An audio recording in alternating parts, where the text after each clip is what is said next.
Assalamualaikum warahmatullahi wabarakatuh. Saya Farah Kusmaningrum, NPM 1950271, Program Studi Pendidikan Ekonomi kelas B. Di sini saya akan menjelaskan mengenai etika ilmuwan dalam karya ilmiah. Yang pertama ada ilmu. Ilmu merupakan proses berpikir tentang sesuatu objek yang khas melalui pendekatan tertentu sehingga menghasilkan suatu kesimpulan berupa pengetahuan ilmiah. Ilmiah dalam arti sistem dan struktur ilmu dapat dipertanggungjawabkan secara terbuka. Dengan kata lain, haruslah dilakukan penelitian. Selanjutnya ada etika. Secara etimologi, etika berasal dari kata Yunani, yaitu ethos yang berarti watak kesusilaan atau adat.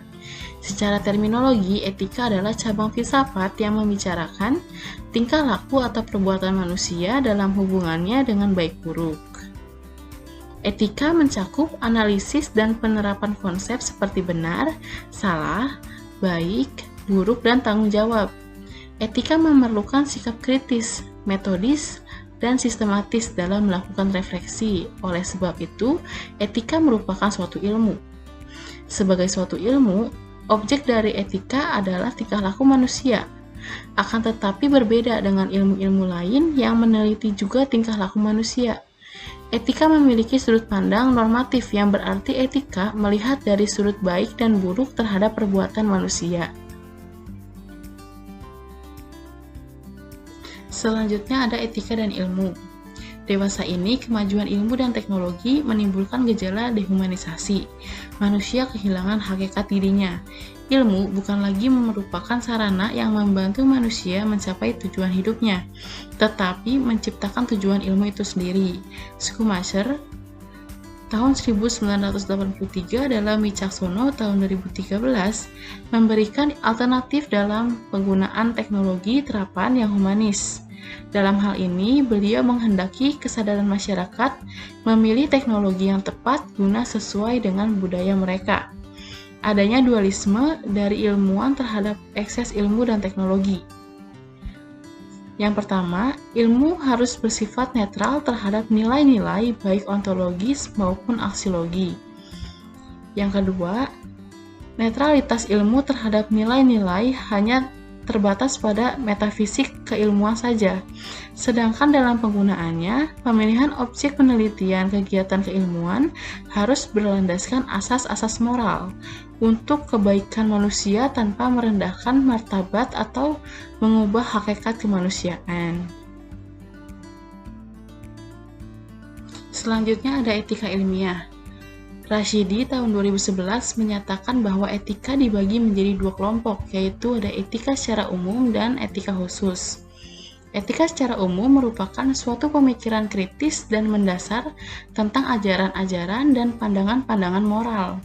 Etika berkaitan erat dengan berbagai masalah-masalah predikat nilai, susila dan tidak susila, baik dan buruk. Sedangkan etika khusus adalah bagaimana seseorang harus bertindak dalam bidang atau masalah tertentu, dan bidang itu perlu ditata agar mampu menunjang pencapaian kebaikan hidup manusia sebagai manusia. Etika ilmiah merupakan nilai-nilai yang dipatuhi dan diikuti dalam dunia ilmiah dan penelitian.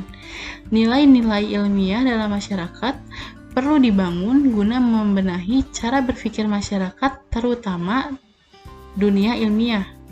Para ahli membuat cara dalam melakukan penelitian secara ilmiah menggunakan nilai-nilai yang berkarakter. Untuk membangun karakter dalam melakukan penelitian secara ilmiah, menurut Suharjana tahun 2011 terbagi atas 5, yaitu yang pertama ada trustworthy, yang terdiri atas kejujuran, loyalitas tinggi, menepati janji, memiliki integritas, atau komitmen, disiplin, selalu ingin berprestasi. Yang kedua, menghormati orang lain, di mana selalu mementingkan kepentingan umum dibandingkan kepentingan pribadi, selalu menerima saran dan masukan serta tidak menganggap diri paling benar. Yang ketiga, bertanggung jawab, yaitu segala hal yang dilakukan harus dipertanggungjawabkan, selalu berpikir dalam bertindak. Yang keempat, adil, yaitu selalu terbuka dan tidak memihak suatu golongan dan memiliki sikap empati terhadap sesama. Dan yang terakhir, cinta dan perhatian, yaitu selalu menolong orang lain, tidak egois dan sensitif, serta kasar terhadap orang lain.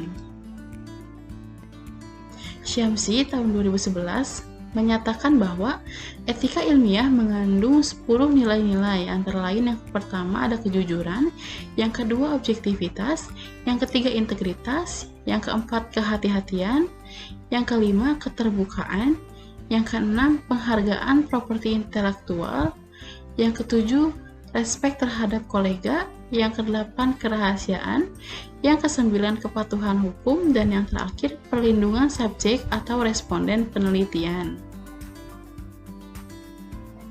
Rashidi tahun 2011 menyatakan bahwa sikap ilmiah yang perlu dimiliki oleh para ilmuwan sedikitnya ada 6, yaitu yang pertama, tidak ada rasa pamrih, yang kedua, bersikap selektif, yang ketiga, adanya rasa percaya yang baik terhadap kenyataan maupun terhadap alat-alat indera, serta budi. Yang keempat, adanya sikap yang berdasar pada suatu kepercayaan dan merasa pasti bahwa setiap pendapat atau teori yang terdahulu telah mencapai kepastian atau terdapat kebenaran. Yang kelima, adanya suatu kegiatan rutin. Ilmuwan harus selalu merasa tidak puas terhadap penelitian yang telah dilakukan, sehingga selalu ada dorongan untuk melakukan sebuah riset. Dan yang terakhir, memiliki sikap etis atau akhlak. Yang terakhir ada tanggung jawab ilmuwan. Tanggung jawab seorang ilmuwan menyangkut tanggung jawab moral segi profesional dan segi moral. Tanggung jawab segi profesional adalah dalam kaitan epistemologi, mencakup asas kebenaran, kejujuran, tanpa kepentingan langsung, menyandarkan kepada kekuatan argumentasi, rasional, objektif, kritis, terbuka, pragmatis, dan netral dari nilai-nilai yang bersifat dogmatis dalam menafsirkan hakikat realitas. Sedangkan yang dimaksud tanggung jawab moral adalah dalam hubungan membentuk tanggung jawab sosial. Yakini pada dasarnya ilmu pengetahuan digunakan untuk kemaslahatan manusia. Ilmu digunakan sebagai sarana untuk meningkatkan taraf hidup manusia dengan memperhatikan kodrat manusia, martabat manusia, dan kelestarian lingkungan alam. Sekian penjelasan dari saya, kurang lebihnya mohon maaf. Terima kasih. Wassalamualaikum warahmatullahi wabarakatuh.